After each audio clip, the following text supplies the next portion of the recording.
So class 12 का एक important यहाँ पे क्वेश्चन है, हमें इंटीग्रेट करना है tan स्क्वायर एक्स बाय 2 को। देखो कैसे करेंगे इसको, थोड़ा सा ट्रिकी है पर आप समझ जाना। tan स्क्वायर एक्स कैसे होता है, देखो सबसे पहले हम tan स्क्वायर एक्स को डायरेक्टली इंटीग्रेट नहीं कर सकते।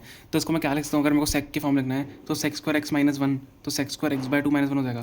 तो मैं इसको क्या करूँगा, sec square x by 2 minus one के फॉर्म में इसको लिख दूँगा।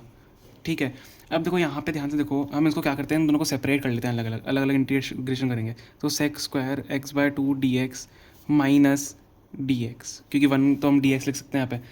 अब यहाँ पे क्या होगा, देखो ध्यान से देखना, अब सेक्स स्क्वायर एक्स का जो इंटीग्रेशन होता है, सेक्स स्क्वायर एक्स का जो इंटीग्रेशन होता है वो क्या होता है, tan x होता है। ठीक है, सेक्स स्क्वायर एक्स का इंटीग्रेशन tan x होता है। लेकिन जब हम tan x कर रहे हैं, जैसे यहाँ पे x बाय 2 है, तो ये एंगल का जो डिफरेंशिएशन होता है वो उसके डिनोमिनेटर में चले जाता है जब इंटीग्रेट हम पूरा कर देते हैं। ठीक है, तो इसका ध्यान रखना। जैसे मैं आपको यहाँ पे एग्जाम्पल दे रहा हूँ, यहाँ पे एग्जाम्पल है, इसका ही ले लेते हैं, सेक्स स्क्वायर 2x ले लेते हैं। अगर सेक्स स्क्वायर 2x को हमको इंटीग्रेशन करना है तो क्या हो जाएगा, tan स्क्वायर 2x। अब इसका जो डिफरेंशिएशन 2x का डिफरेंशिएशन क्या होता है, 2 होता है, तो वो अपॉन 2 ऐसे चले जाता है।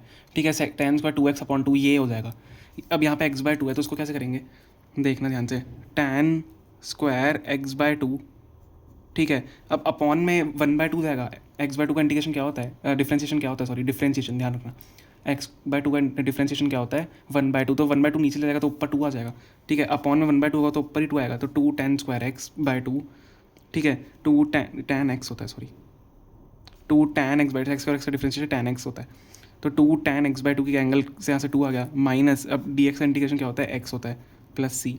तो आपका यही आंसर होगा 2 tan x by 2 minus x plus c. बस ये ध्यान रखना, इसका एंगल का बच्चे डिफरेंशिएट करके इसको डिनोमिनेटर में देना भूल जाते हैं। ठीक है, ऐसे इसको पूरा सॉल्व करेंगे।